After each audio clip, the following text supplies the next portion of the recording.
সময় দেখা যায় কি মুরগি শুকিয়ে মুরগি মারাও যেতে পারে। আসসালামু আলাইকুম, ছাদ খামারের নতুন আরেকটা ভিডিওতে সবাইকে স্বাগতম। আশা করি সবাই ভালো আছেন। আজকে আমরা যে বিষয়টি নিয়ে কথা বলবো তা হচ্ছে আমরা অনেকেই বাড়িতে অল্প পরিমাণে মুরগি পালন করে থাকি, অনেকে বা ফার্মিং করার পরিকল্পনা করে মুরগি পালন করে থাকি। কিন্তু আমরা সাধারণত দেখা যায় কি যারা ডিমের জন্য মুরগি উৎপাদন করে থাকি, বিশেষ করে মিশরি ফার্মি মুরগি বা অনেকে দেশি মুরগি পালন করে থাকি, তারা বেশিরভাগই একটা প্রবলেম দেখা দেয়, সেটা হচ্ছে যে মুরগির ডিমের প্রোডাকশন খুবই কম থাকে।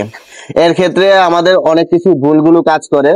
তার মধ্যে একটি অন্যতম হচ্ছে মুরগির খাবার। আমরা যদি মুরগিকে পরিমাণ মতো খাবার না দিতে পারি বা মুরগিকে যদি আমরা মুরগির যে পুষ্টিগুণ সম্মত খাবারের প্রয়োজন তা যদি আমরা মুরগিকে না দিতে পারি, সেক্ষেত্রে মুরগির ডিমের প্রোডাকশন কমে যাবে। তাছাড়া আরো অনেক ধরনের কারণে মুরগির ডিমের প্রোডাকশন কমে যায়।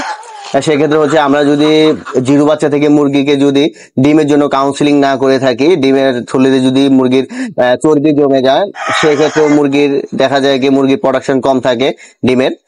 দেন হচ্ছে আমরা মুরগির যে খাবার পাত্র বা পানির পাত্রতে মুরগি খাবার পানি দিয়ে থাকি, তা ওইগুলো যদি আমরা প্রতিনিয়ত পরিষ্কার পরিচ্ছন্ন না রাখি বা জীবাণুমুক্ত না রাখি, সেক্ষেত্রেও মুরগির ডিমের প্রোডাকশন কম পাওয়া যায়। এছাড়াও মুরগির যে খাবারের মাধ্যমে আমরা ডিমের প্রোডাকশন পেয়ে থাকি, সেগুলো হচ্ছে আমরা বিশেষ করে ডিমের মুরগিকে লেয়ার 1 যে বাজারে ফিড কিনতে পাওয়া যায়, সেই লেয়ার 1 মুরগিকে খেতে দিতে পারি। সেক্ষেত্রে লেয়ার 1 এর ভিতরে ডিমের জন্য যা গুণাবলী প্রয়োজন সবগুলো গুণাবলী লেয়ার 1 এর মধ্যে থাকে। আর অবশ্যই আমরা যে ফিডটি খাওয়াবো সেই ফিডটি অবশ্যই আমরা চেষ্টা করব যাতে এটি ভালো কোম্পানির উন্নত মানের একটি খাবার হয়। তা না হলে আমাদের শুধু টাকাই নষ্ট হবে, আমরা ভালো খাবার দিতে পারবো না এবং কি মুরগি থেকে ভালো ফলাফল পাবো না।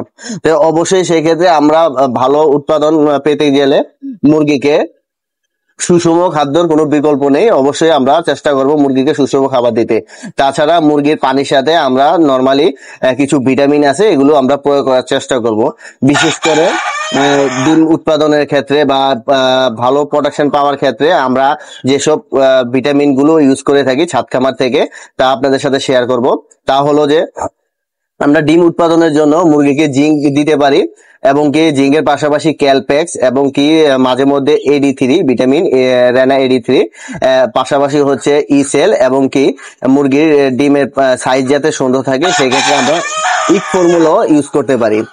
নরমালি এই মেডিসিন গুলো যদি আমরা পর্যায়ক্রমে প্রত্যেক মাসে ইউজ করতে পারি, সেক্ষেত্রে মুরগির ডিমের প্রোডাকশন কন্টিনিউ সবসময় একই রকম থাকবে।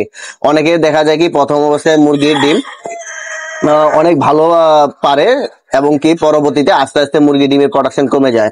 সেটা মূলত হচ্ছে মুরগি যখন প্রথম অবস্থায় মুরগি ডিম পাড়া শুরু করে, তখন মুরগির শরীরে পর্যাপ্ত পরিমাণে ভিটামিন মিনারেল থাকে, যার জন্য মুরগি কন্টিনিউ ডিম পাড়তে পারে। কিন্তু পরবর্তীতে আস্তে আস্তে যখন মুরগি ডিম পাড়তে পারতে অসুস্থ হয়ে পড়ে, ওই ক্ষেত্রে যখন আমরা মুরগিকে সাপ্লিমেন্ট গুলো না দেই, সেই ক্ষেত্রে মুরগি আস্তে আস্তে দুর্বল হয়ে যায় এবং কি মুরগি প্রোডাকশন কমে যায়, এবং কি অনেক সময় দেখা যায় কি মুরগি শুকিয়ে মুরগি মারাও যেতে পারে। সেই ক্ষেত্রে অবশ্যই আমরা চেষ্টা করব প্রতিনিয়ত আমরা যাতে মুরগিকে যে আলাদা যে ভিটামিন গুলো বাজারে পাওয়া যায়, যেগুলো আমরা বললাম, সেগুলো যাতে আমরা ইউজ করি এবং কি মুরগির প্রোডাকশন অবশ্যই সে থেকে আমরা ভালো আশা করতে পারি। তো আজকে এই পর্যন্তই। আপনারাও যদি এরকম বেশি পরিমাণে ডিম পেতে চান, অবশ্যই আমরা যা আপনাদের সাথে শেয়ার করলাম এগুলো কন্টিনিউ করবেন, এবং কিছু যদি জানার থাকে অবশ্যই আমাদের সাথে কমেন্টের মাধ্যমে যোগাযোগ করবেন, এবং কি আপনাদের যাদের অরিজিনাল মিশরি ফার্মিং মুরগি প্রয়োজন তারা আমাদের সাথে যোগাযোগ করতে পারেন।